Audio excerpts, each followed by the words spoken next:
Today's wisdom from the Quran is a very profound principle. It is one of the most deep and complex verses in the Quran. In fact, one can speak many hours about this. It has repercussions in epistemology and philosophy and ethics and law. But of course, time is limited, so we will summarize. Surah Al-Ma'idah, verse 100. Surah Al-Ma'idah, verse 100. Allah subhanahu wa ta'ala says, قُلْ لَا يَسْتَوِي الْخَبِيثُ وَالطَّيِّبُ وَلَوْ أَعْجَبَكَ كَثْرَةُ الْخَبِيثِ. Say, the filthy and the pure are never the same. Even if the filthiness seems to overcome you, even if the quantity of evil seems to overwhelm you, good and evil will never be the same. The tayyib and the khabith will never be the same. Even if the khabith, its quantity, is overwhelming, it will not be the same. Now this ayah demonstrates for us that truth transcends numbers. That reality is not based upon what the majority think. That tayyib and khabith, and of course what is tayyib and khabith? Khabith is that which you find disgusting. Khabith is filthy. Khabith is that which is putrid. Khabith is that which is rotting. And the tayyib is the opposite. It is wholesome. It is nourishing. It is pure.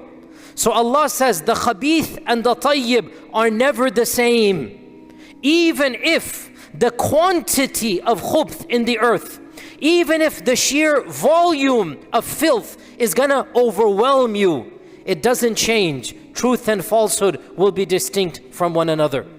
And of course, the Quranic message is very clear in this regard. In fact, if we were to derive another principle from the Quran, actually we wouldn't be too far from the truth if we were to say the Quran generally criticizes the majority.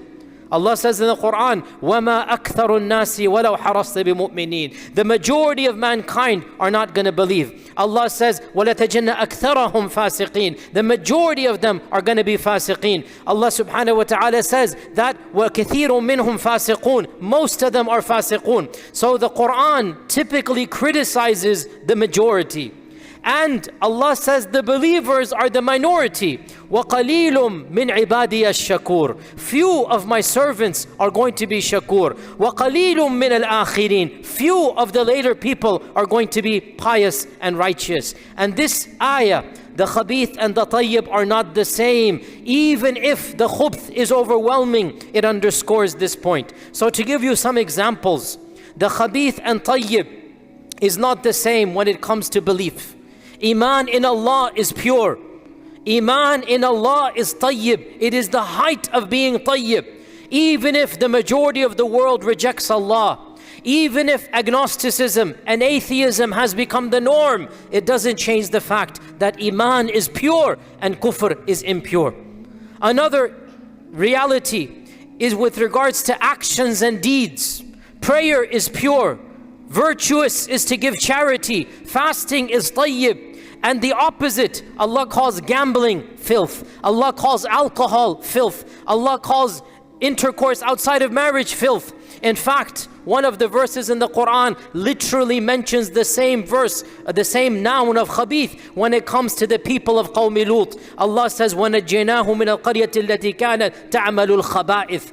Allah called the actions of the people of Lut, He called it khabith. He literally called it khabith. And Allah is telling us the tayyib and the khabith are not the same. And so even if laws have been passed, even if it is politically incorrect or correct, it doesn't change the sharia of Allah. The tayyib is tayyib and the khabith is the khabith. And so when it comes to deeds, when it comes to actions, the pure actions are that which are pleasing to Allah, and everything other than this are impure. When it comes to ethics, when it comes to values, who decides what is virtuous and who decides what is impious? Allah says in the Quran, the Prophet ﷺ has been sent. Why? يُحِلُّ لَهُمُ الطَّيِّبَاتِ وَيُحَرِّمُ عَلَيْهِمُ الْخَبَائِثِ.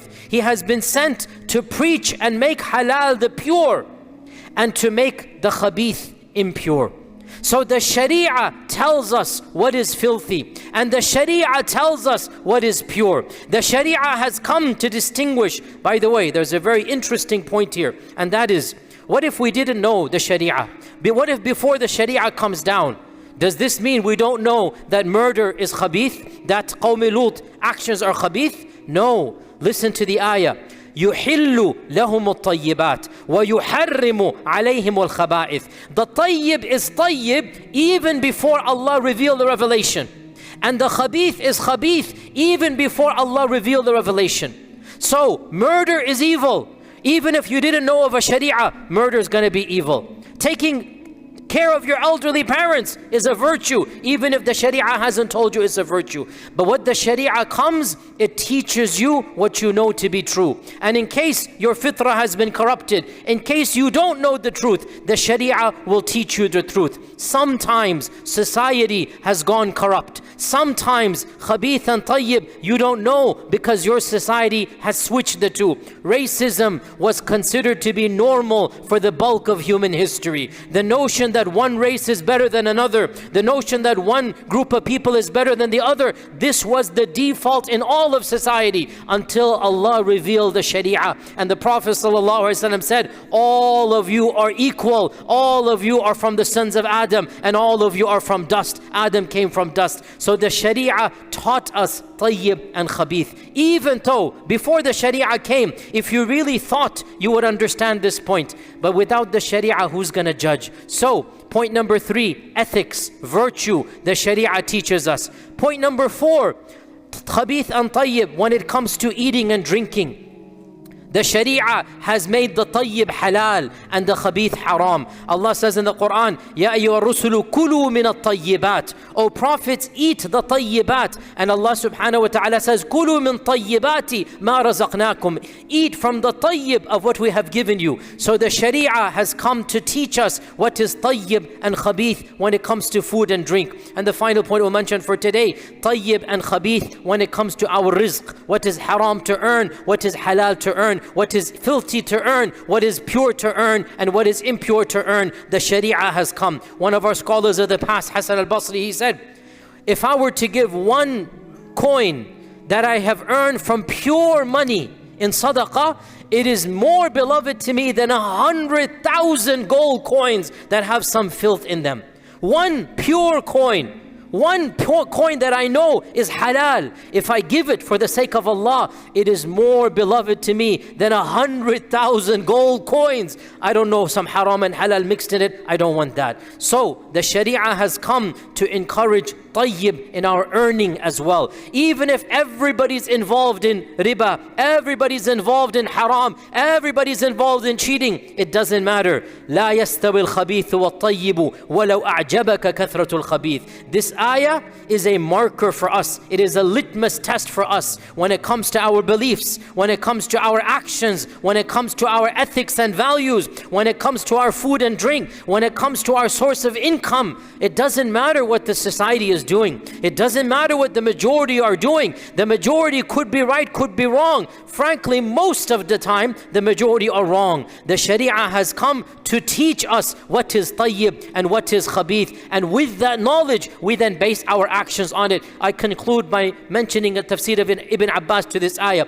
Ibn Abbas said, the khabith and the tayyib in this ayah, it is actually an indication of the mu'min and the kafir. And Allah is saying, the mu'min and the kafir are never the same. Even if the quantity of kuffar is overwhelming, it is preponderous, it's too much, doesn't change the fact every mu'min is more beloved to Allah and worth all of those who reject Allah. لا يستوي الخبيث والطيب. The kafir and the mu'min are never the same. Even if the quantity of those who reject Allah is much more, Allah's love will come upon the tayyib. So our job is to be tayyib in our iman, tayyib in our actions, tayyib in our virtue, tayyib in our food, tayyib in our earnings. When we are tayyib in all of this, Allah subhanahu wa ta'ala will make us tayyib in our iman, and Allah will make us mu'mins. So we ask Allah subhanahu wa ta'ala for that protection and love, and to save us from the khubth and khaba'ith. And we'll continue tomorrow inshaAllah ta'ala.